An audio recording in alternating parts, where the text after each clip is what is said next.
શ્રીમદ્ ભગવદ્ ગીતા અધ્યાય 12 શ્લોક 13 તથા 14. શ્લોક 13. અદ્રષ્ટાઃ સર્વભૂતાનાં મૈત્રઃ કરુણઃ એવ ચ નિર્મમઃ નિરઅહંકારઃ સમદુઃખસુખઃ ક્ષમી. શ્લોક 14. સંતુષ્ટઃ સતતં યોગી યત આત્મા દૃઢનિશ્ચયઃ મયि અર્પિત મનઃ બુદ્ધિયઃ મતભક્તઃ સહ મે પ્રિયઃ.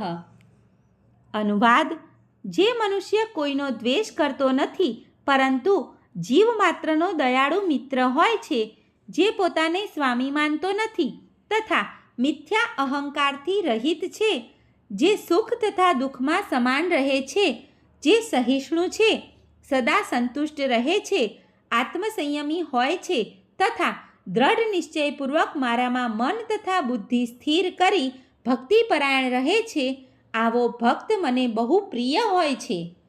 ભાવાર્થ: શુદ્ધ ભક્તિના મુદ્દા પર ફરીથી આવીને ભગવાન આ બંને શ્લોકોમાં શુદ્ધ ભક્તના દિવ્ય ગુણોનું વર્ણન કરી રહ્યા છે.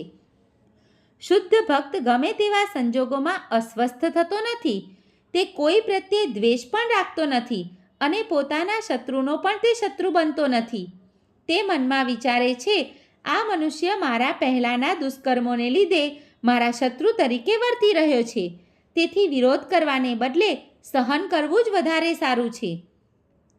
શ્રીમદ્ ભાગવતમમાં પણ કહ્યું છે કે જ્યારે પણ કોઈ ભક્ત દુઃખમાં કે મુસીબતમાં આવી પડે છે, ત્યારે તે એવો જ વિચાર કરે છે કે આ તો મારી ઉપર ભગવાનની કૃપા થઈ છે અને મારા પૂર્વે કરેલા દુષ્કૃત્યોના પ્રમાણમાં આનાથી વધુ દુઃખ સહન કરવાની શક્તિ ભગવાને મને આપવી જોઈએ. આ તો પરમેશ્વરની કૃપાથી જ મને મળેલી હોવી જોઈએ, તેટલી સજા હું ભોગવતો નથી. પૂર્ણ પુરુષોત્તમ પરમેશ્વરની કૃપાથી મને થોડી જ સજા મળી રહી છે, એટલે જ તે અનેક કષ્ટદાયક સંજોગોમાં પણ સદા શાંત અને સ્થિર રહે છે. ભક્ત સૌ પ્રત્યે શત્રુ પ્રત્યે પણ દયાળુ હોય છે. નિર્મમ શબ્દનો અર્થ એ છે કે ભક્ત શારીરિક પીડા તથા કષ્ટને બહુ મહત્ત્વ આપતો નથી, કારણ કે તે સારી રીતે જાણે છે કે પોતે ભૌતિક શરીર નથી, તે પોતાને શરીર માનતો નથી, તેથી તે મિથ્ય અહંભાવથી મુક્ત હોય છે અને સુખ તથા દુઃખમાં સમાન રહે છે. તે સહિષ્ણુ હોય છે અને ભગવત કૃપાથી જે મળે તેમાં તે સંતુષ્ટ રહે છે.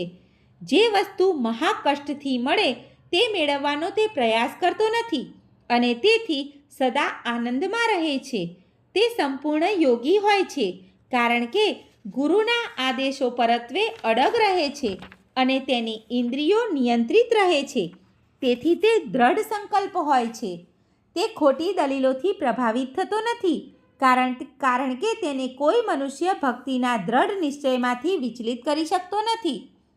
તે સંપૂર્ણ સભાન હોય છે કે કૃષ્ણ જ સનાતન સ્વામી છે અને તેથી તેને કોઈ વિક્ષિપ્ત કરી શકતું નથી.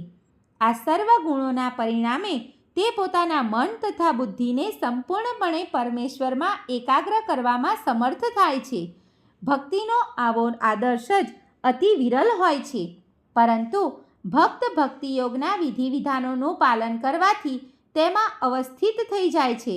વળી ભગવાન કહે છે કે આવો ભક્ત મને અત્યંત વહાલો છે, કારણ કે ભગવાન તેના કૃષ્ણ ભાવનામય સર્વ કાર્યોથી સદા પ્રસન્ન રહે છે.